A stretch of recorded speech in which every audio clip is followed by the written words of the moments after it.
Did you know that the Caucasus Mountains are one of the most linguistically diverse regions in the world? The Caucasus is only about the size of the state of California, but somewhere between 60 and 80 different languages are spoken here.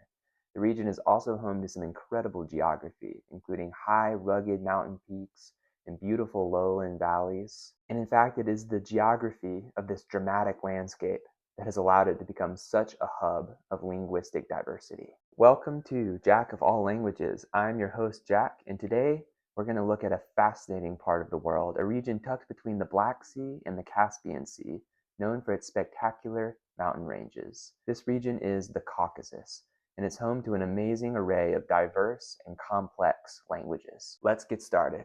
The languages spoken in the Caucasus include languages native to the area like Georgian, Azar, Armenian, Chechen, and Kabardian, as well as languages brought into the area later thanks to trade and migration, languages like Russian, Azeri, and Turkish. But in this video, we're interested in the linguistic diversity of the Caucasus and the way geography shapes languages. So for today, we're going to be looking at the Caucasian languages, those native languages to the area. And in particular, today we're going to focus on the Northeast Caucasian language family, also called the Nakh Dagestani family, a family that exhibits incredible diversity and complexity. So where are these languages spoken, by whom, and for how long? These are some of the questions that I'm going to answer for you. The Nakh Dagestani family is one of the oldest language families that we have good evidence for.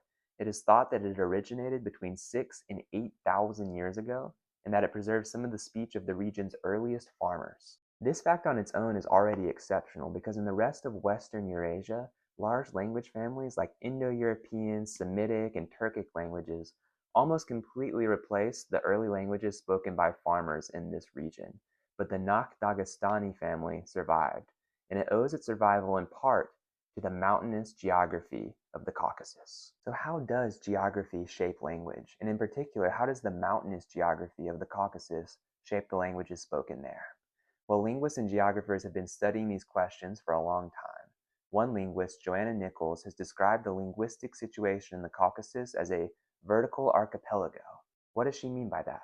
Well, an archipelago is a chain of islands, and usually the islands in an archipelago, at least historically, were pretty isolated from each other, but not so isolated that there wasn't intermittent contact between them.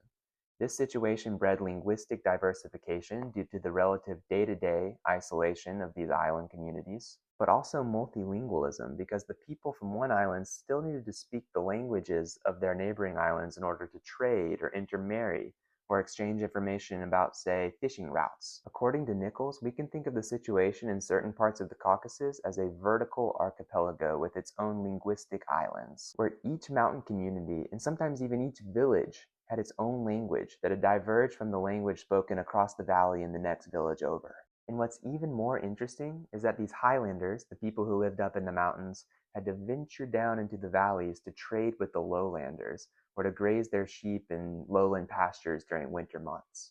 And so in order to communicate with these lowlanders who traditionally had a more agrarian society and who participated in these more regional trade networks, the highlanders had to learn the lowland languages. So historically there was this incredible phenomenon where the people living in the Caucasus Mountains, especially the working age men who were the ones who had to travel between villages to trade or to graze their sheep, were able to speak the languages of the villages or towns below them, but not the languages of the villages or towns above them. Nichols has called this vertical bilingualism, and what happens is that these lowland languages creep uphill while the less prestigious mountain languages recede into these isolated pockets. So just like in an actual archipelago, you get these isolated speech communities where languages start diverging from each other and in fact becoming more complex, because that's what languages tend to do when they're isolated. And then you get multilingualism to facilitate communication between these linguistic islands. Only in the Caucasus, the islands aren't separated horizontally by water, but instead vertically by altitude.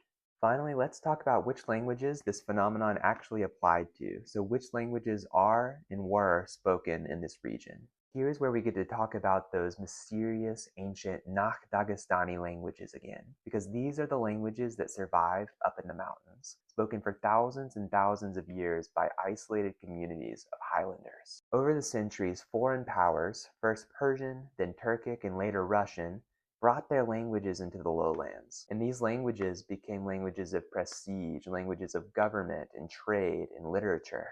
These were the lowland languages that those bilingual highlanders often had to learn. But the languages of the mountains persisted, even if many of them receded into smaller and smaller speech communities. The Nakh Dagestani peoples continue to speak their ancient languages today. Nowadays, the Nakh Dagestani language family includes 40 to 45 different languages or mutually unintelligible dialects. Some of its members include Chechen, English, Avar, Lezgian, and Lak. Some of these languages, like Avar, have hundreds of thousands of speakers, while others have as few as a couple thousand or even a couple hundred, making them dangerously close to extinction. I hope you enjoyed this introduction to the Northeast Caucasian language family and the discussion of the interplay between language and geography. As always, it has been just that, an introduction to the topic. So if you're interested in reading more, I recommend checking out the sources I have in my bibliography for this video, which you can find in the description. Thank you so much for watching Jack of All Languages. If you like this kind of content, don't forget to like and share this video and to subscribe to my channel. Until next time.